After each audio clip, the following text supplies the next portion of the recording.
اللہ عز و جل نے اور اللہ کے نبی صلی اللہ علیہ وسلم کی حدیث میں، قرآن میں اور حدیث میں دونوں میں ہمیں یہ بات واضح ہے، اور یہ صرف قرآن میں نہیں توریت کی بھی آیت ہے کہ اللہ اپنی فطرہ پہ انسان کو پیدا کرے، انسانی بچہ اللہ کی فطرت پہ پیدا ہو۔ اس کا مطلب ہے کہ اس کے اندر حق اور باطل کی تمیز کا منقع اللہ نے ڈال دیا۔ اور میں آپ کو ابھی بتا دوں کہ ایمپتھی جانوروں کے اندر بھی ہوتی ہے۔ ہاتھیوں کے اندر ایلومیٹ کا کانسیپٹ ہے، بھیڑیوں کے اندر ایڈاپشن کا کانسیپٹ ہے۔ ایلومیٹ کیا ہوتا ہے؟ خواتین، اگر ہاتھی کا بچہ ہے چھوٹا اور اس کی ماں اگر مر جائے تو ایک ہاتھی الاٹ کیا جاتا ہے اس کو پالنے کے لیے، اور وہ ساری عمر پالتی ہے۔ ہم تو ہاتھیوں سے بھی نیچے چلے گئے، جانوروں سے بھی نیچے چلے گئے۔ تو اللہ عز و جل نے انسانوں کو اپنی فطرہ میں پیدا کیا۔ انسانوں کا فطرہ کا مطلب کیا ہے؟ کہ ایمپتھی پیدائشی آپ کے خون میں تھی۔ اور پاکستان میں پشتو کا تو مجھے پتہ نہیں، مجھے بتائیے گا اگر لفظ غنی خان کی شاعری میں آیا کہ نہیں۔ اردو میں اس کی ترجمہ ہے ہی کوئی نہیں۔ حالات کے اندر انٹر ہو کے اس کی طرف سے سوچ رکھنے کی طاقت کو ایمپتھی کہتے ہیں۔ کسی کے حالات کے اندر انٹر ہو کے اس کی طرف سے سوچنا کہ کتنی تکلیف میں ہے وہ، کتنے ڈر میں ہے وہ، کتنے فیئر، اس کی ایموشنل ٹراما کیا ہو،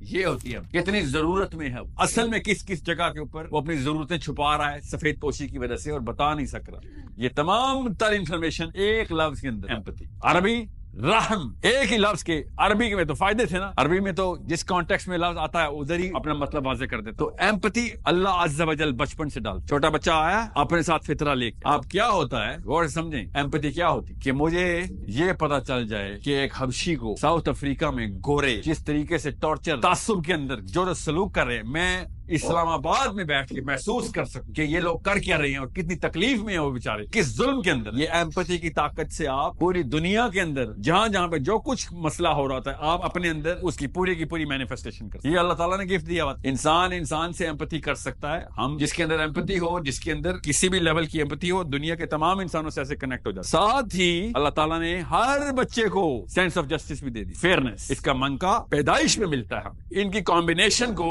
موریلٹی، ٹھیک ہے، موریلٹی لے کے آتے ہیں ہم۔ اس لیے دنیا میں کوئی بھی ٹائم ایسا نہیں گزرا، دنیا میں کوئی بھی علاقہ ایسا نہیں گزرا، کوئی بھی وقت دور ایسا نہیں گزرا جس میں انسانوں نے اپنے کوئی نہ کوئی قوانین اور فیئرنس نہ بنائے، چاہے وہ افریقہ کے قبیلے ہوں، ایمیزون کے جنگل، کوڈ بنا لے، وہ کہا اللہ نے دیا ہوا تھا بچپن سے۔ نہ وہ قرآن پڑھتے، نہ وہ فزکس، سائنس، سوسیالوجی پڑھتے، جنگل کے قبیلے کے اندر بھی قانون ہوتے، انصاف کے مرحلے اللہ تعالیٰ نے دیا ہوا۔ مسئلہ یہ تھا کہ یہ تو اللہ تعالیٰ کی طرف سے مشین پیک ہو کے یہ تھا بیچارہ چھوٹا سا، اتنا سے بچے کو کیا پتا کہ اس کے اندر کیا کیا پوٹینشل۔ اس کی امی اور اس کے ابو کا کام تھا کہ اس کو یہاں پہ جیسے ہی وہ 2 3 4 5 6 7 سال کا ہو رہا ہے فلسفہ ٹرانسینڈ کروا دے۔ فلسفہ کیا ہوتا ہے کہ دنیا میں کیوں آئے ہو۔ اللہ کے نبی صلی اللہ علیہ وسلم نے اشارہ فرمایا کہ جس نے 2 بیٹیاں یا ایک بیٹے کو میری نہج پہ بالغ کر 12 سال کا کر دیا، جنت میں ایسے ہوگا وہ میرے کہ اللہ نے اتنا بڑا ریئیکٹر دیا آپ کو، اس کو پہلے 12 سال اس کی فطرہ کے اوپر رکھنا، مقصد بتا دے۔ جیسے وہ مقصد بتائے گا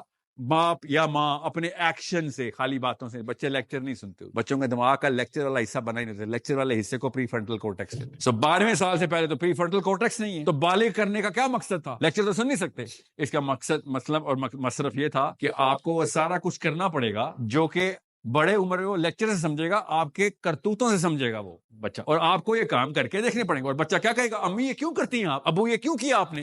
تو آپ بتائیں گے بیٹا اس لیے کیا کیونکہ دنیا میں آئی۔ اب اس کو مقصد ہی یہ ہے کہ چیک کرنا کہ دنیا میں گیم ہے کیا سروائیول کی۔ تو یہاں پہ آ کے آپ کے کہے یا نہ کہے، لیکچر دیں یا نہ دیں، جو کچھ آپ جس بات پہ بھی آپ روئیں گے وہ کہے گا بہت ضروری چیز، یہ ہے اصلی بات۔ جس بات پہ بہت خوش ہوں گے یا بہت روئیں، اس کو کہتے ہیں ڈر یا موٹیویشن، فیئر اور فیسینیشن، یا پھر بشیرم و نذیر۔ تو بچہ چیک کر رہا ہے کہاں پہ یہ بشارتیں لیتا ہے، گھروں میں عید ہوتی ہے، اور کہاں پہ یہ ڈر لگتا ہے اس کو، وہاں پہ وہ اپنا جائروسکوپ سیٹ کر لیتا ہے۔ ادھر آتی ہے اس کی فلسفی، اور جو فلسفی میں بھی آئے گا، وہ جو بھی فلسفی دے، اس فلسفی کو اچیو کرنے کے ایٹریبیوٹس وہ خود ڈیولپ کرنا چاہیے۔ اس کی مثال دے کے آپ کو واضح کر دیتا ہوں۔ جو چیز آپ کے گھر میں، جو نظام، جو بھی گیم سیٹ کر دی گئی ہے، آپ کو اس کی زیادہ انفارمیشن کی ضرورت نہیں ہوتی، آپ نیچرلی اس کی پریکٹس کر رہے ہو، اور جس چیز کی پریکٹس کرتے ہیں اس کی ایٹریبیوٹس ڈیولپ ہو رہے ہوتے ہیں، اور جب ایٹریبیوٹس ڈیولپ ہو جاتے ہیں اس فلسفی کے، تو کیا ہوتا ہے، اس کو استعمال کرنے کا وزڈم آتا ہے۔ اس لیے پاکستانیوں سے زیادہ تر دنیا کو ڈر لگتا ہے، کیونکہ ہم نے جو ایٹریبیوٹس پکے کر لیے ہوئے ہیں، ہم نے جو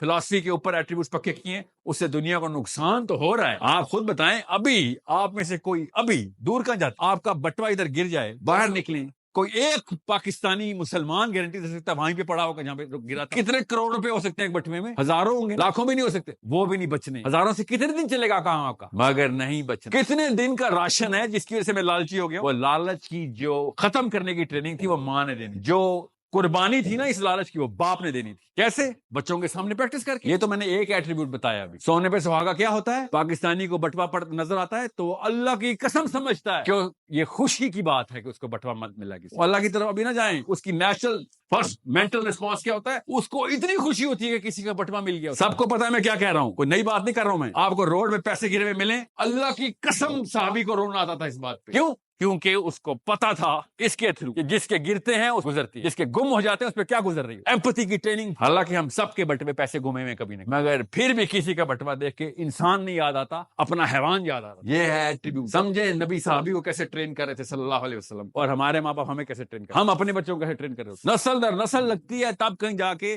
یہ ایٹریبیوٹ پکے ہوتے ہیں۔ کیا ایٹریبیوٹ؟ اس فلسفے کو پورا کر رہے کہ جس کا جو کچھ مل رہا ہے لے لے۔ یہ فلسفہ ہے کہ تو پرسنلی سروائیو کر جا۔ یہ ہے فار کرنٹ ڈیفینیشن آف اسلام کے ہینڈی کیپ